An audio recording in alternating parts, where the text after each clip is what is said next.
Black Journal is dedicated to the Miami Times, a member of the Crusading Black Press, serving Miami, Florida, the 17th largest black community in the United States. Our theme on this series is Black Centennial, but we really don't mean 100 years of living. What we have in mind is the black presence, yesterday and today. And although our theme is historical and contemporary, this edition will emphasize the present-day issues of Afro-Americans. This special edition will feature two contemporary spokespersons, Dr. Frances Welsing, a well-known psychiatrist whose psychiatric theories and views on a number of topical issues have had a significant impact on Afro-Americans. She is the author of The Crest Theory of Color Confrontation. And Melvin Van Peebles, director and producer of various stage plays and movies. He is the author of a newly published book entitled The True American. Our first guest is Dr. Frances Welsing. Joining me in the questioning is Richard Prince from the Washington Post. Mr. Prince has the first question.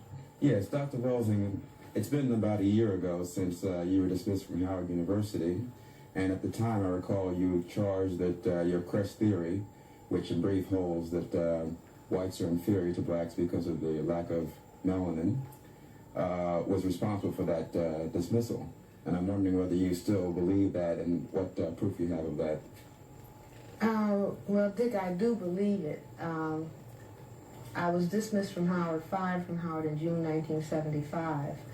In November 1974, while still at Howard, I heard a rumor that I was going to be blocked from promotion and tenure because of my views, not because of my academic work.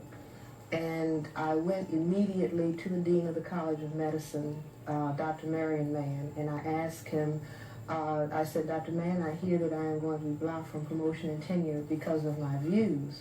And Dr. Mann responded, to be frank with you, Dr. Welsing, this paper that you wrote, and I said, The Crest Theory of Color Confrontation, he said yes. He went on to say that it did not make sense for me to say that white people were envious of black people because white people lack skin pigmentation.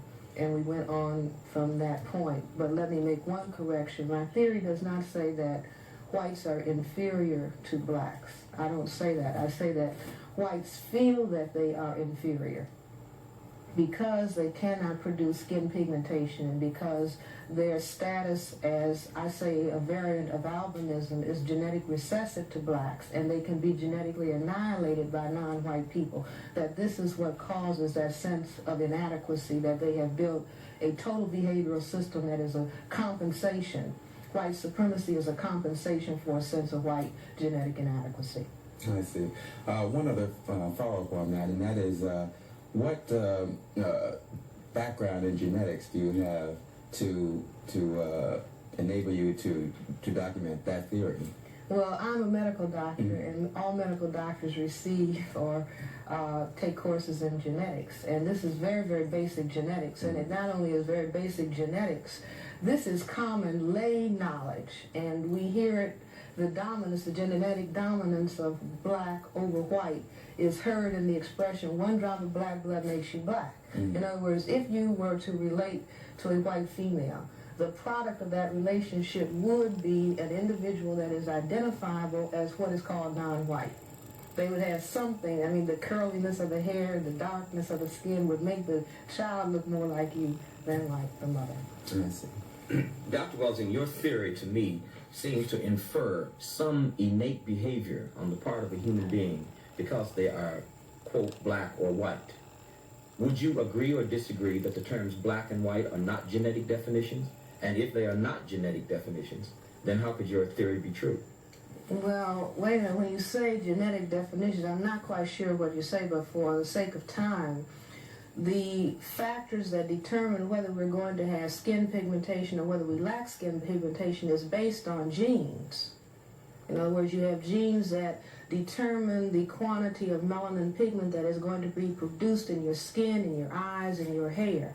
If you have a gene, a mutation towards an inability to produce that pigment, that is also genetically determined.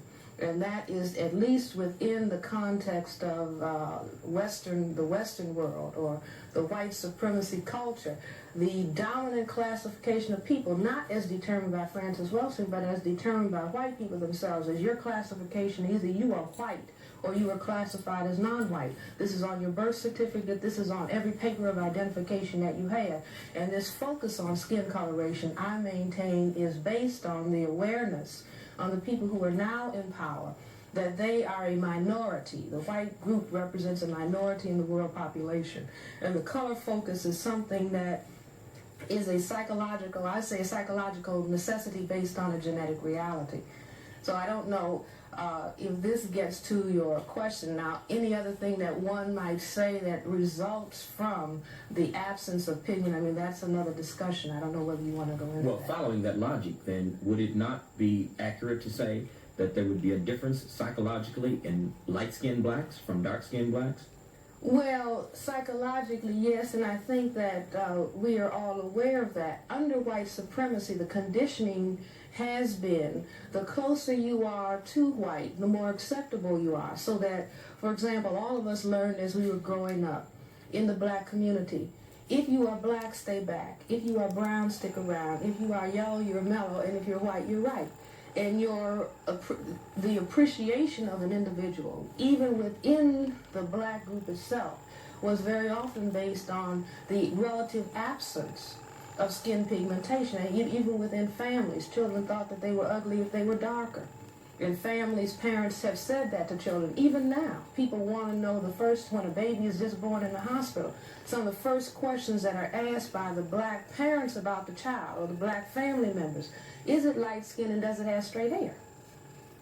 To know how much value we're going to put on this new baby. Because within the framework of the culture in which we live, the closer you are to white, the more you're considered beautiful, and perhaps under some circumstances, the more opportunities you will have. Well, Dr. Welsing, if it is true that you were dismissed from Howard because of your views on that subject, what would you say then of the implications for academic freedom at Howard University? Well, I say that, first of all, Howard University is a black university in name only. In other words, those who fund an institution within the framework of a political system, those who fund an institution determine what is going to be done within the framework of that institution. And so although Howard University is referred to as a black university and the majority of the student body is black and the majority of the faculty is black, still it is possible, I say it is possible, that those people who control the purse strings can say, we do not like such and such an ideology or philosophy that is coming out of this center. If this continues to come out, then we will not give you funds for building and we will not give you funds to continue the function of your center. Now you make your choice. Well, are you saying that this happened in your case, or was it simply the case of one dean saying this to you? I mean, well, let's put it this way. I can only suspect that it happened if you ask me to prove it, because I will say that the same funding forces or sources, if they said, well, we like very much what Dr. Welsing is doing, first of all, no one has been able to disprove what she's saying. That we think this is very interesting. I mean, whether the theory is correct or incorrect, it's a valuable idea to discuss, or it is being discussed about. We're glad to have that debate going on in an academic institution. We think that that individual ought to stay there. Then that individual would be there. What about the Board of Trustees and the President of the University? What have they said about what happened to you? Well, the Board of Trustees and the President of the University concurred in the decision to dismiss me, despite the fact that the chairman of my department and the executive committee of my department recommended that I be promoted and given tenure. Also, the Committee on Appointments and Promotions within the College of Medicine also recommended that I be promoted and given tenure. So what do you do now then? What is your next step?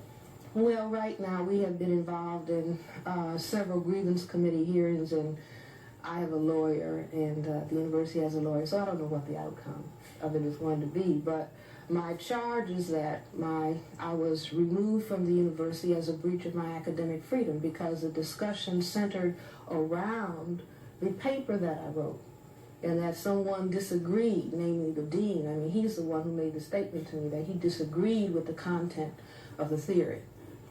Although I told him I had many documents, I have many, many letters from white people in this area of the world and in foreign countries who have written to me and said, yes, I have always wished that I had more melanin. And I said that to the dean. I don't ask black people what white people think about themselves. I ask white people, or they will tell me what they think about themselves. And anybody who